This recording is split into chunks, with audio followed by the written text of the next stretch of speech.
What's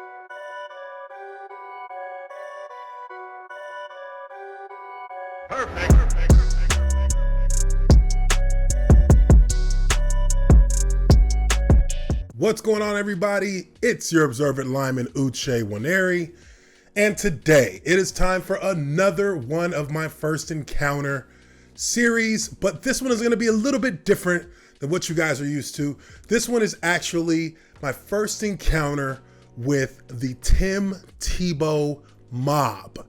Now, for those of you who don't know, and I'm sure many of you out there don't, I had a little situation with Tim Tebow in essence back in 2010. This was in the offseason when the Jacksonville Jaguars fan base was having a bit of a problem filling the seats in our stadium, and there was a lot of chatter coming out of the fan base that they wanted to have Tim Tebow as the next quarterback drafted by the Jacksonville Jaguars. So this happened in the offseason leading into the 2010-2011 season. And you know, I'm one of those kind of guys who loves to interact with the fan base. I did it when I was in college, and this was something that I brought over into my professional career as well. I would speak with our fans, and this was really before social media really, truly took off in the world. This was a time when, message boards were big, and the Jaguars had a message board. And, you know, I would go on that message board throughout the course of the season after games and just kind of communicate with the fans. I just like having that kind of connection. I like to kind of give that behind the scenes, scoop to a lot of the people out there who aren't necessarily privy to a lot of the things that happen on an everyday basis in a professional football league like the NFL.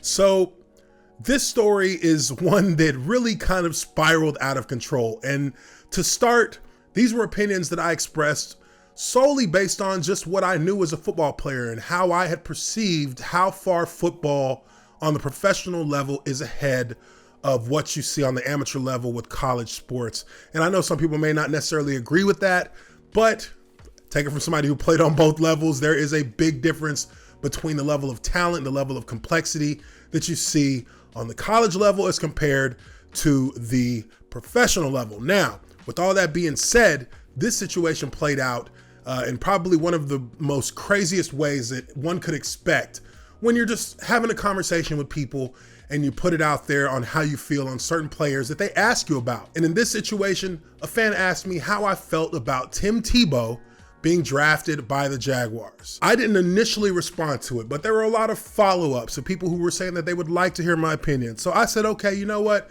Here we go. Now with this whole situation, I was, being as blunt as I could be. I didn't really like the idea of having Tim Tebow as our quarterback. And it's not because I had anything personal against Tim Tebow at the time. It was just because when you look at the kind of things that is required of a quarterback to do, the kind of reads that quarterbacks are required to make, a lot of these things as a lineman, we also were kind of privy to that knowledge as well, because we are reviewing that kind of stuff on our film and our coaches are telling us what kind of coverages that we're going to be seeing. Our coaches are actually teaching us how the coverages actually work. So we're able to decipher what is a bluff and what is an actual blitz. What is a coverage that's going to have people sitting in certain areas if we're running screens, and what kind of coverages are going to be susceptible to those kind of plays throughout the course of a game. So with this situation, I got on and I told the fans exactly how I felt.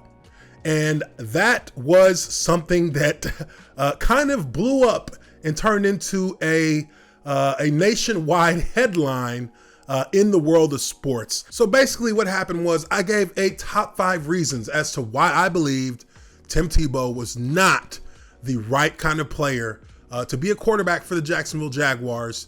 And this was a list that I came up with pretty much on the fly, but it was things that I had seen enough of his play on the college level to kind of form an opinion.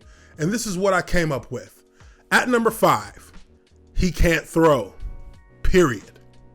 At number 4, he can't read any coverage other than probably cover 2 or man coverage, period. The only coverage in college, by the way, which to a certain extent is still true to this very day. College coverages are not complex. And there's not much in way of disguises. There's not much in way of rotations. And even today, 10 years later, that still reigns true. Now, number 3, the quarterback wildcat will not work in this league, period. At that time, the wildcat was one of those prevalent formation schemes that offenses ran in college football to complement the spread offense. And for a quarterback who was pretty much the size of a tight end, Tim Tebow was a perfect fit for that kind of offense. And it was something that they were running a lot of read option, a lot of wildcat. And these were things that they ran and were very successful at. So of course that kind of elevated the luster of having Tim Tebow as this kind of all-around player that could do many different things. But the one thing he couldn't do, throw the ball. At number 2, he doesn't know how to take a snap from center, nor is he even comfortable enough to do so. And at number 1, he can't throw. And that's really something you either have or not. Never seen a QB who couldn't even throw just all of a sudden be able to throw just because he's now in the NFL. Yes, I was very blunt in how I put my opinion out there for the people on the Jaguars message board.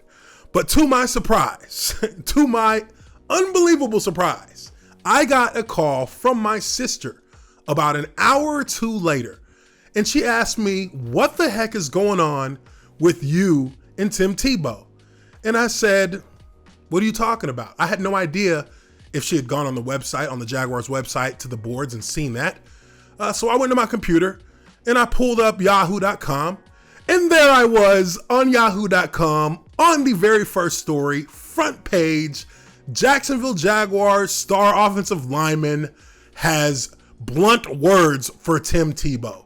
This was something that I was completely caught off guard by. This was something that kind of blew my mind, how that one post had now blown up into this huge ordeal.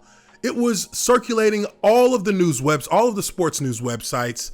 And, it was really just something that was unexpected for me, to say the least. Now, another thing that happened almost directly after that was my Facebook started blowing up.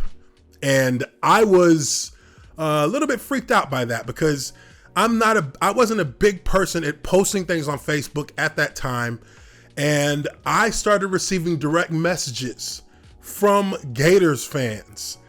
I mean, for the next week, I received death threats.